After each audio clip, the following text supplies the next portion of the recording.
All right, well, as far as I know, those were all old. We did have a mouse visitor at one point. I think I told you guys how he was in the baking drawer, stole some white chocolate chips and brought them over to the spice drawer to enjoy.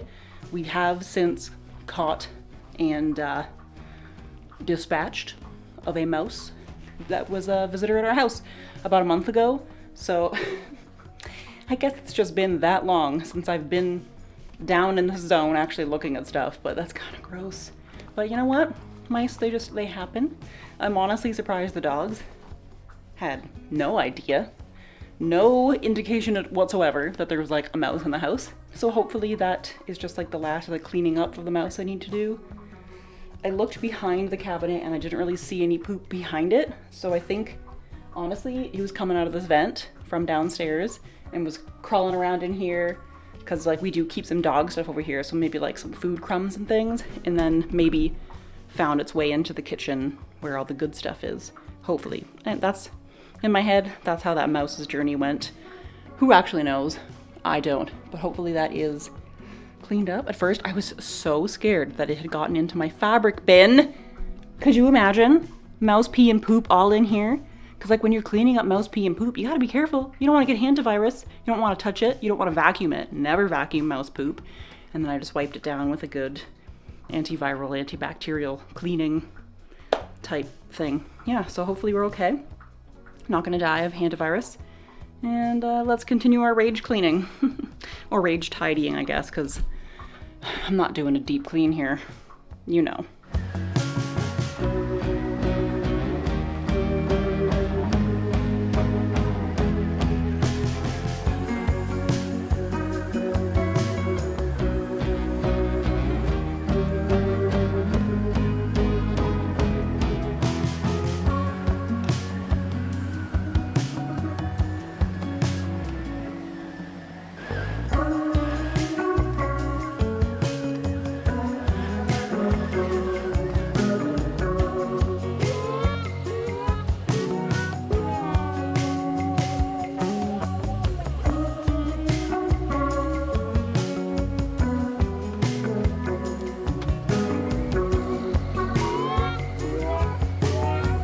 Taking a quick break from cleaning, tidying, whatever you want to call it, to just eat some food.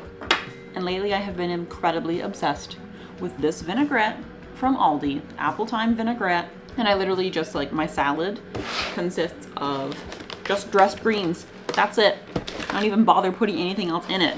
Greens. Oh gosh, that was a lot. It's just so tasty. But the vinaigrette's just so good on its own. You really don't need to be adding anything else. And it gets me to eat greens, spinach especially, which everyone knows is so good for you, but I hate spinach. This is the only way I can tolerate it. The delicious vinaigrette. I may or may not also have some chicken tendies in the air fryer, but I didn't feel like waiting. Salad is my appetizer. Would you like to make banana bread with me? Please. Please and thank you. So of course, while I was on my smoothie kick, you have to buy bananas, right? But then, real quickly, of course, fall off the smoothie kick. And now I have some perfectly ripe bananas for banana bread. So, I went old school, printed off a recipe, because sometimes I forget we have a printer and how much fun it is to just have like a printed recipe.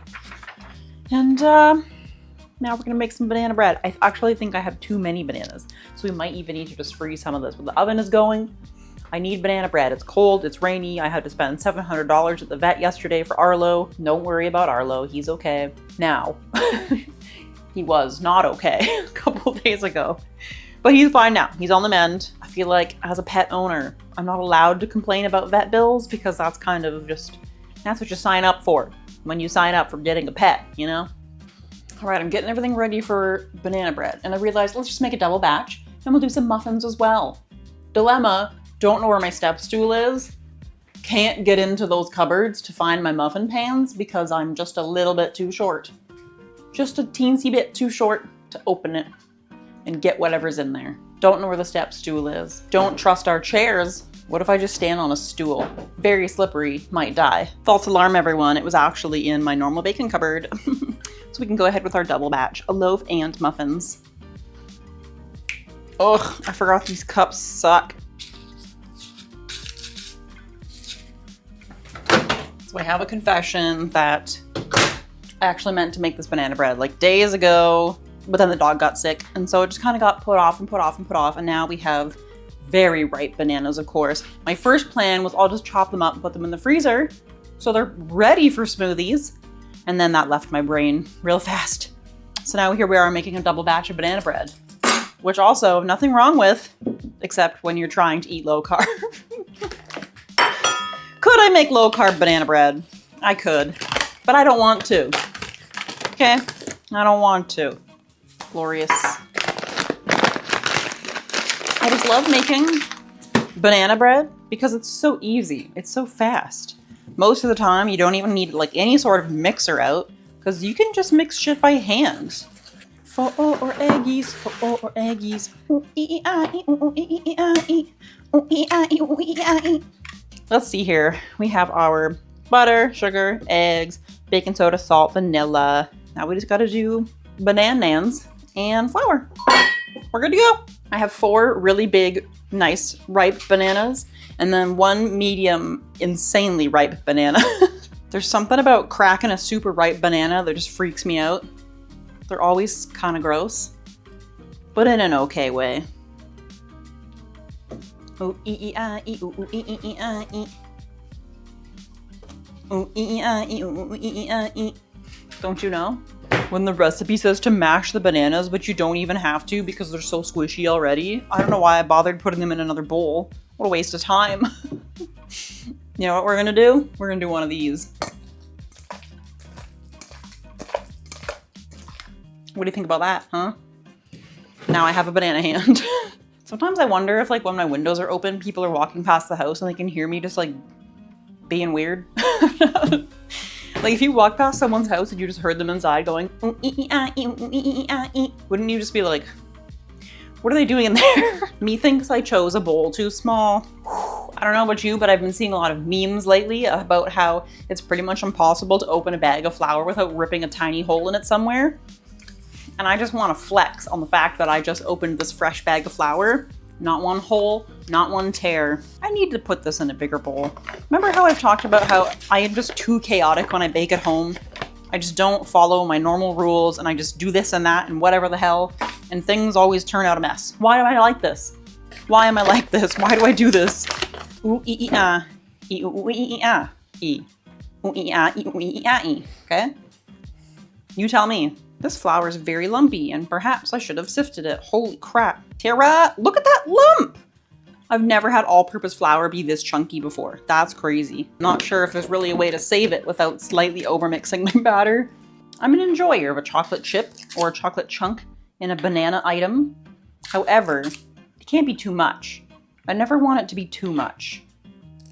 Even with like a chocolate chip cookie, most of the time I'm like, this could use half the amount of chocolate. But that's just because I'm not really a super big chocolate fan. Look at that freaking flour chunk right there. Jeez, Tara, are you like, do you know how to bake or what? Like, what are you? I swear to God, sometimes I bake on this channel and I'm just like, I can't put this out into the world. I do this for a living.